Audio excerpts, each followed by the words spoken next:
Christophe Aubourg, le directeur général de Planète CSCA. Bonjour, Bonjour. merci d'être avec nous. Vous profitez de la REF? Absolument, c'est une journée incroyable, beaucoup de débats, d'échanges de très grande qualité et puis un monde qui est vraiment présent au rendez-vous, donc c'est parfait. Oui, beaucoup de monde. Je vais vous demander d'être pédagogue. On va commencer cette interview par une explication, par les tenants et les aboutissants du métier de courtier et d'assurance, puisque vous êtes le directeur général de Planète CSCA, qui est un syndicat, c'est bien ça? C'est bien ça, c'est la fédération des courtiers en assurance Voilà. qui représente donc l'ensemble des courtiers français, Alors, 2500 adhérents aujourd'hui. ce métier, Alors ce métier, il est comment effectivement on le assez peu raconte? connu du grand public, donc c'est l'occasion de pouvoir faire de cette pédagogie comme vous évoquiez. Un courtier d'assurance, c'est un intermédiaire entre un assureur et un client. Un client, que ce soit un particulier ou une entreprise, il est mandaté par son client pour finalement rechercher la meilleure solution d'assurance qui réponde à ses besoins particuliers. Et pour cela, il va interroger le marché, il va consulter plusieurs assureurs, va conseiller son client pour lui apporter un conseil de valeur ajoutée pour ses besoins, que ce soit en assurance de personnes, que ce soit en assurance dommages, que ce soit pour ses assurances particulières, sa retraite, voilà, donc l'ensemble du spectre de l'assurance. Ce peut être ça peut être des particuliers, mais aussi des collectivités. C'est aussi les collectivités locales, absolument. Les Voilà, courtiers sont très présents pour conseiller les collectivités locales. Ça a d'ailleurs été c'est un vraiment tout sujet le monde. d'actualité, puisque certaines collectivités avaient du mal à trouver des produits d'assurance sur le marché et les courtiers ont été en première ligne justement pour faire cette expertise et apporter cette analyse pour leur trouver la meilleure solution d'assurance.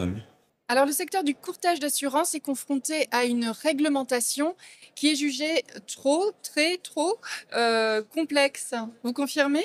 Absolument, c'est très hétéro. Je confirme Vous avez complètement. des exemples? Bah, c'est très simple. En 10 ans, la réglementation dans notre secteur d'activité a été multipliée par 6.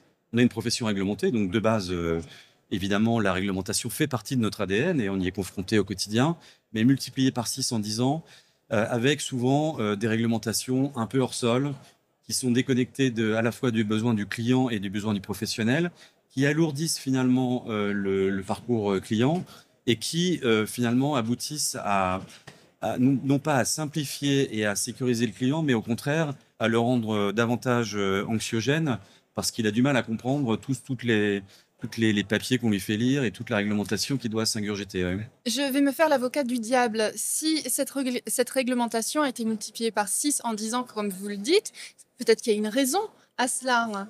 La raison, en fait, qui est avancée, c'est la protection du consommateur. Oui. Et nous, évidemment, on ne peut n'y être que favorable, puisque d'ailleurs, nous sommes mandatés par les consommateurs en direct, encore une fois, qu'ils soient particuliers ou entreprises. En revanche, Elle est légitime. elle est légitime. Maintenant, lorsqu'elle est trop importante, trop complexe, elle va à contre-courant de l'objectif qu'elle s'est fixé. Je peux prendre un exemple. Aujourd'hui, on a un texte en discussion à Bruxelles qui s'appelle la RIS, la Retail Investment Strategy, qui vise à fluidifier le marché pour un meilleur accès vers les produits d'investissement de détail pour les particuliers. Donc l'objectif, il est évidemment partagé, il est noble.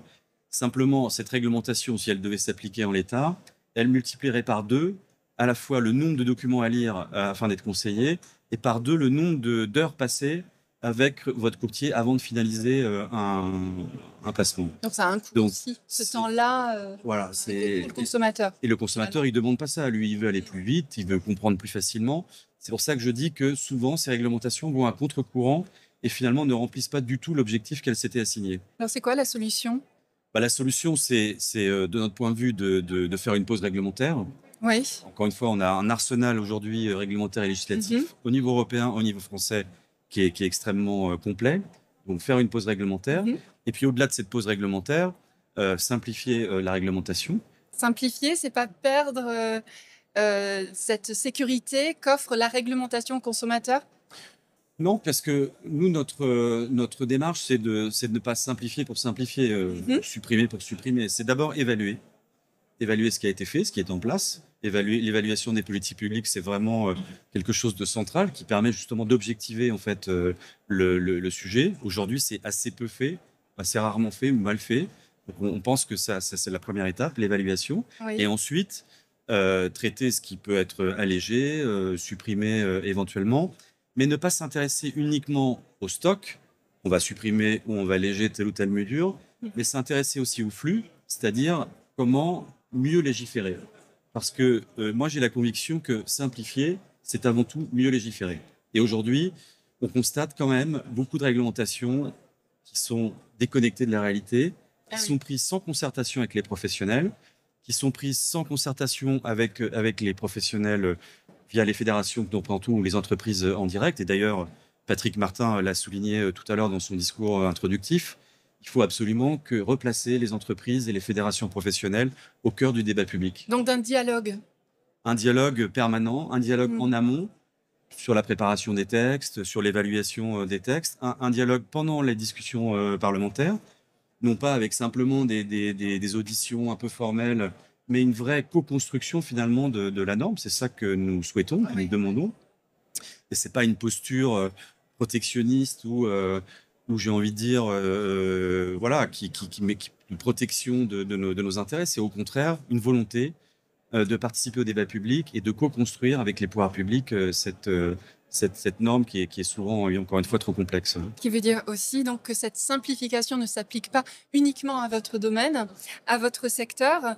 La sobriété réglementaire, c'est un peu ce que vous demandez, finalement. Oui, on est assez en phase avec cette sobriété réglementaire qui est prônée par le MEDEF. Et d'ailleurs, le MEDEF a évalué à un peu plus de 70 milliards le coût de toute cette lourdeur administrative liée à cette complexité. Donc on partage évidemment complètement ce point de vue. Simplement, on va un petit peu plus loin, je pense, en disant haut et fort que les corps intermédiaires que nous représentons, les syndicats professionnels, doivent revenir au cœur de l'écosystème.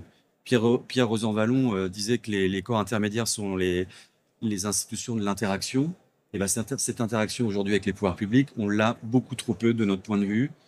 Et c'est vraiment ce qu'on veut vraiment développer davantage et mettre en avant. Qu'est-ce qu'elle vous inspire, la thématique jeu décisif, l'heure des choix, qui est la thématique de la REF 25 cette année? Je pense qu'elle est particulièrement appropriée vu le contexte et l'actualité. Et jeu décisif, moi j'ajouterais en fait, parce qu'un jeu décisif, il y a d'abord l'entraînement, il y a l'entrée sur le cours, il y a le jeu, et puis à un moment donné, la décision doit être prise. Et je pense que pour arriver à cette décision publique, à toute cette anticipation, je crois qu'il y a un point qui me semble très important. Il faut mettre chacun face à ses responsabilités, et l'État en particulier, les pouvoirs publics. Je pense que la question de comment réformer le réformateur doit se poser aussi aujourd'hui au-delà de la sobriété, de la simplification. Il ne s'agit pas simplement de demander aux entreprises d'évoluer, elles évoluent au quotidien avec de l'innovation face à l'arrivée de l'intelligence artificielle. Enfin, on est confronté à ça au quotidien, on est extrêmement agile. Je crois que le temps est venu de demander la même chose à l'État et de réformer le réformateur. C'est ce que vous disiez en début, prôniez en début d'interview. Je vous remercie pour toutes ces explications. Merci d'être venu sur le plateau de la radio des entrepreneurs de France. Je rappelle, Christophe Aubourg, vous êtes le directeur général de Planète CSCA. Merci beaucoup. Merci à vous. Échanger, s'interroger, comprendre le monde en transition. Se mobiliser et s'engager dans un esprit de convivialité. C'est la REF 25. La REF, la radio des entrepreneurs de France.